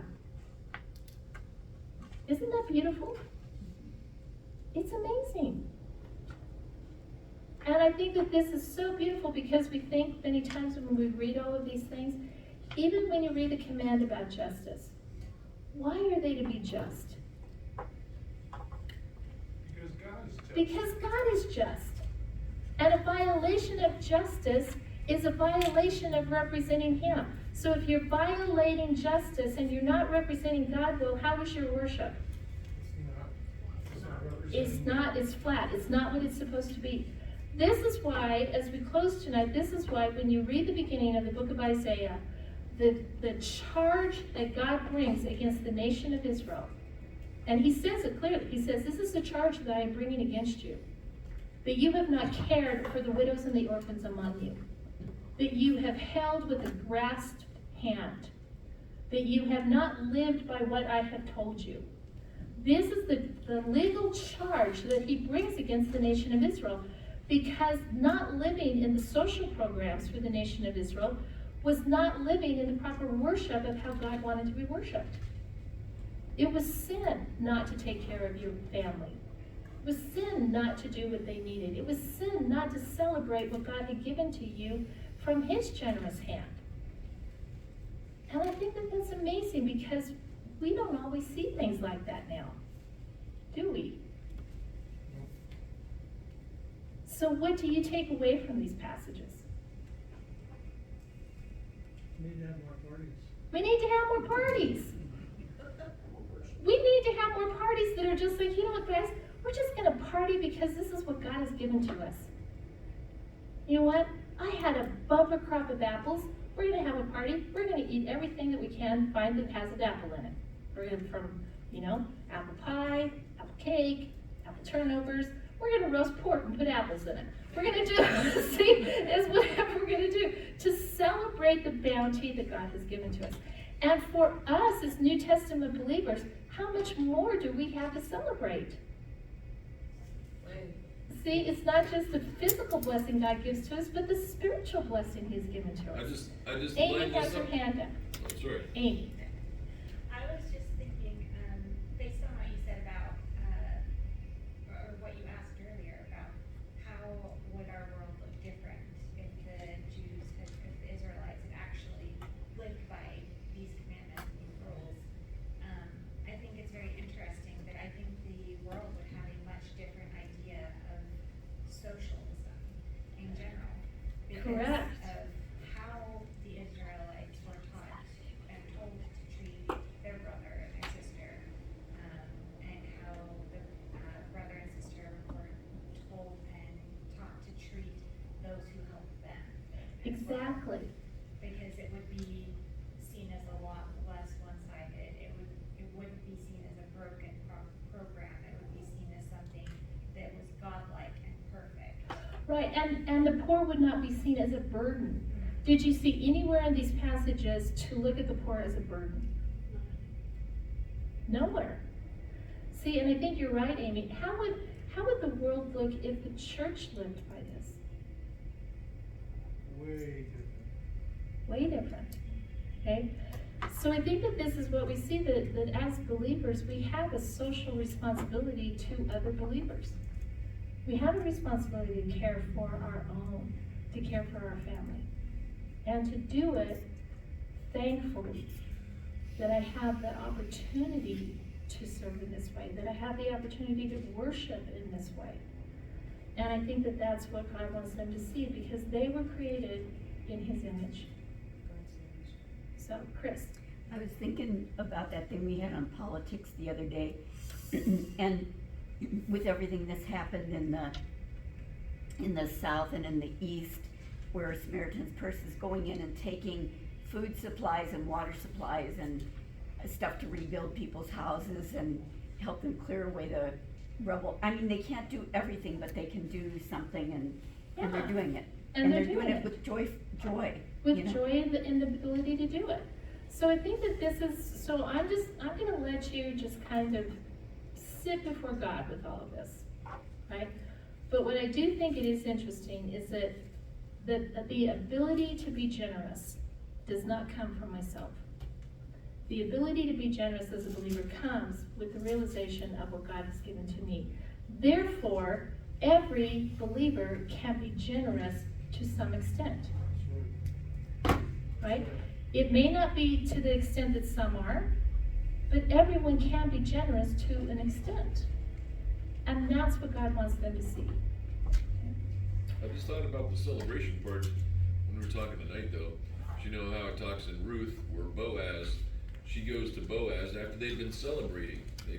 And I'm like, why do they celebrate that? And I would imagine, I mean, it probably lined up more with this. I mean, I'm sure they were happy that they got their crop in. Right, that they got the crop in. But they were, Yeah, I don't know how but, that fits okay, see, together, now I but- think that that's interesting because what you see is that in 1 Samuel, right, so the narrative of Ruth is during the Judges, but then you start 1 Samuel and Elkanah is coming to the Lord at the place where the Lord has determined to bring his offering and to bring his things. And so see, we do know that the nation of Israel practiced this for a certain amount of time, but the thing with Boaz is that would have been part of the celebration of the Feast of Booths. Yeah. So see how all these things kind of start just fitting together when you look at it? So, yeah. So next week, start lesson 5. Now, I will warn you, 5 chapters.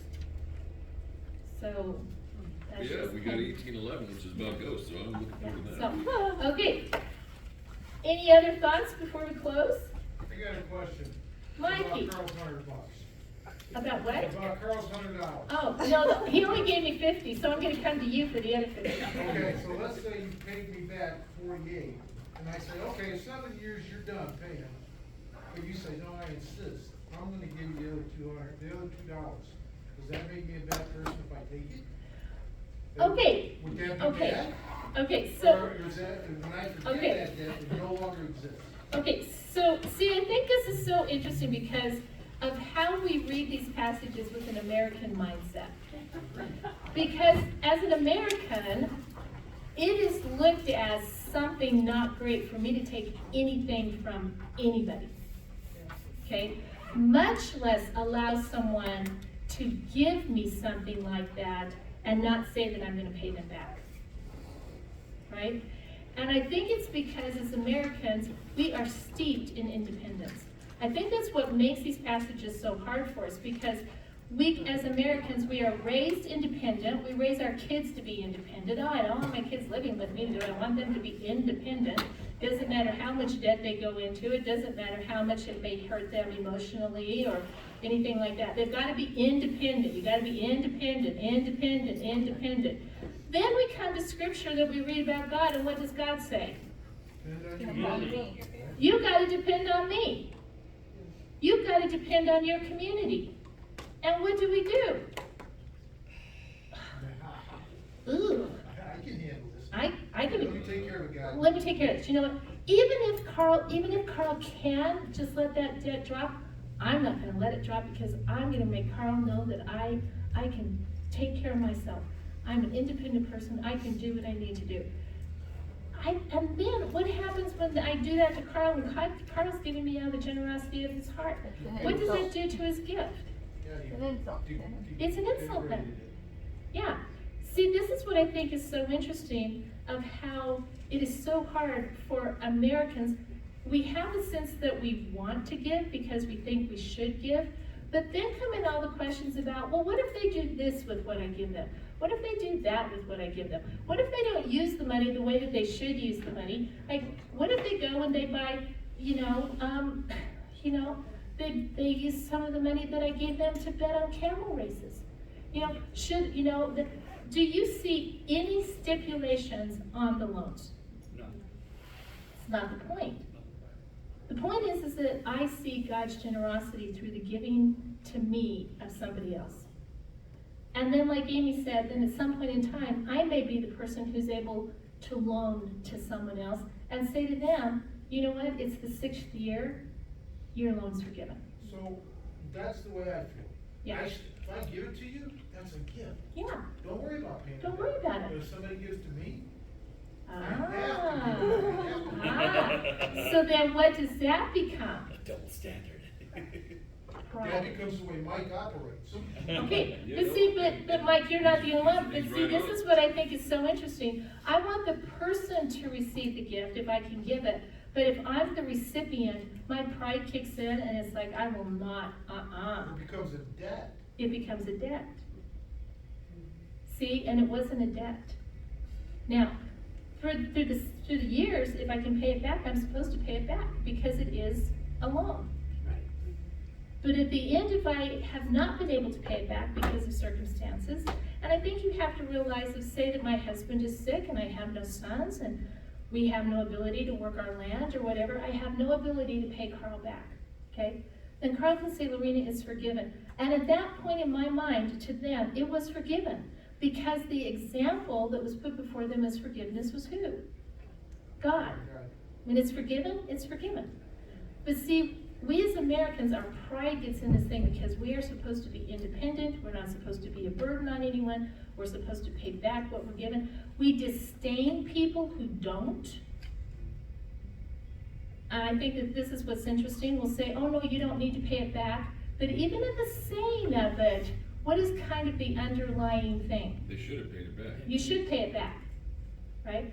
And so what God is showing here is that when I recognize His generosity and the means through which I can help others, all of that pride falls away.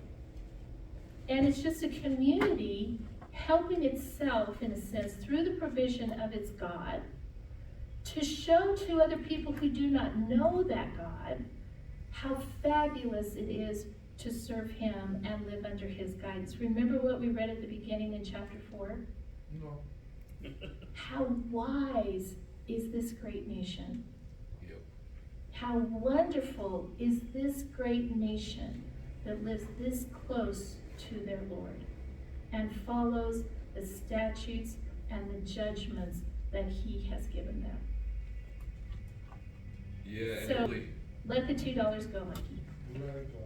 Let it but it go. really also throws another thought perspective in the whole name it and claim it, the people that are praying for stuff, because that proves right there they're not even thankful for what God's already given. They just want more, you know? Well, in certain things, but see, this is the whole thing, that the name it and claim it thing was never intended of how we approach God. Oh, concur, yeah, wholeheartedly, I'm just saying. So Amy. For me, that reminded me of when I became a Christian. I came out of the LDS church, and for me, my whole life I was taught, you have to do this, you have to do this much in order for you to get to heaven.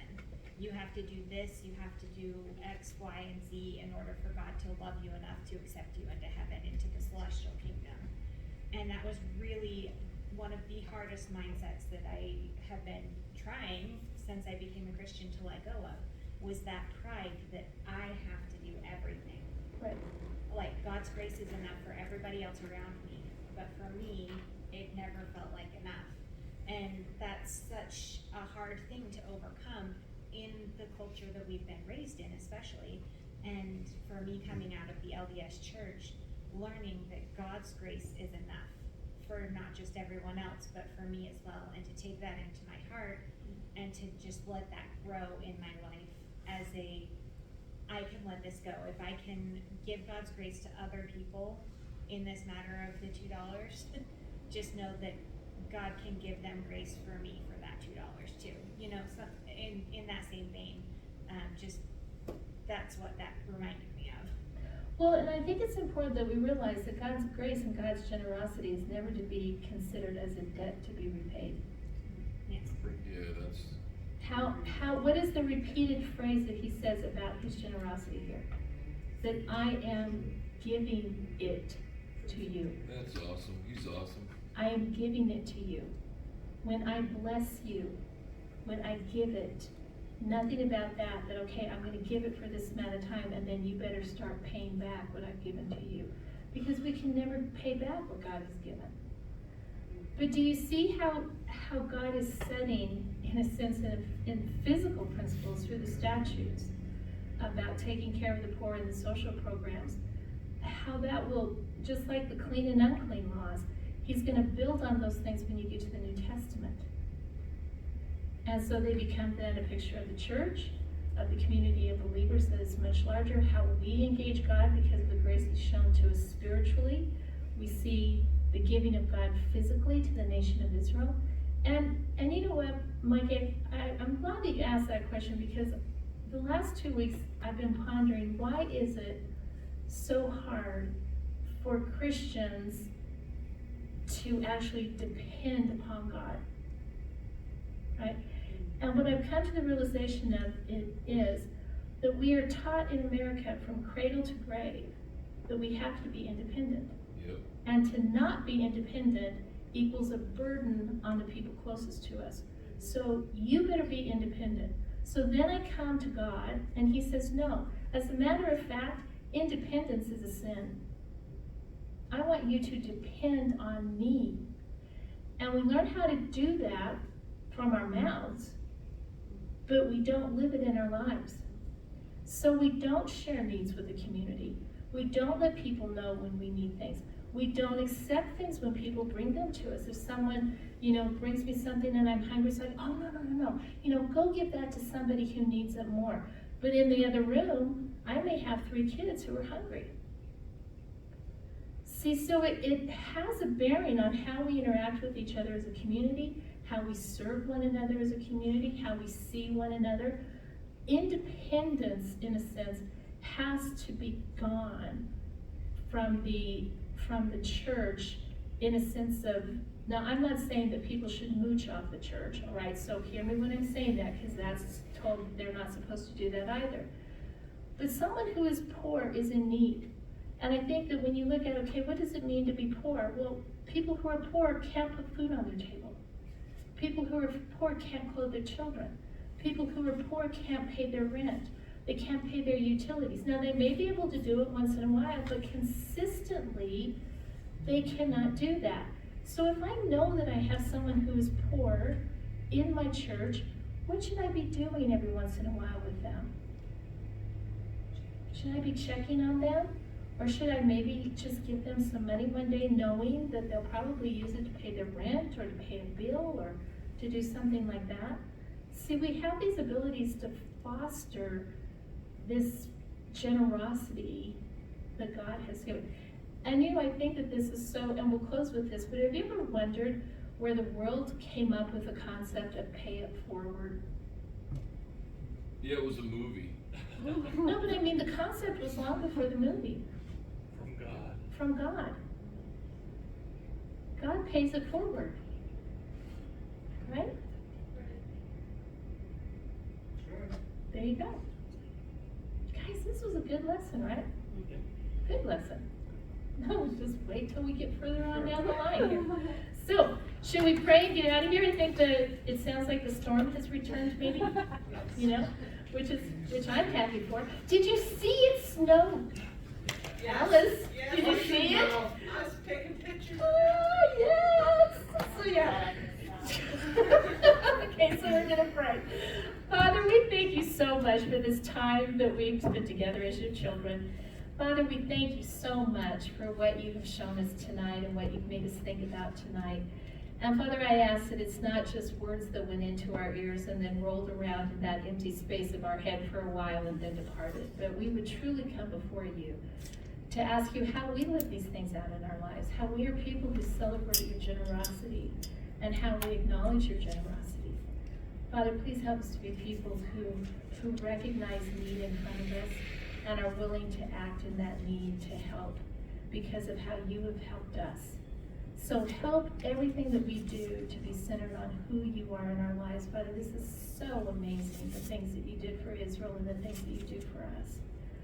So Father, I just thank you for all of these people who are here tonight. I thank you that they've come out tonight, that they've been willing to come after having an entire day at work to study your word, to be with other believers. Father, I ask that you would bless them greatly this week as they study your word, that it would just be like honey to their lips and water to their soul. And when we come back next week together, that we would come expecting to learn more of you and to hear from you as we study your word. And we thank you for all of this through your Son, our Savior, Jesus Christ. Amen. Everyone.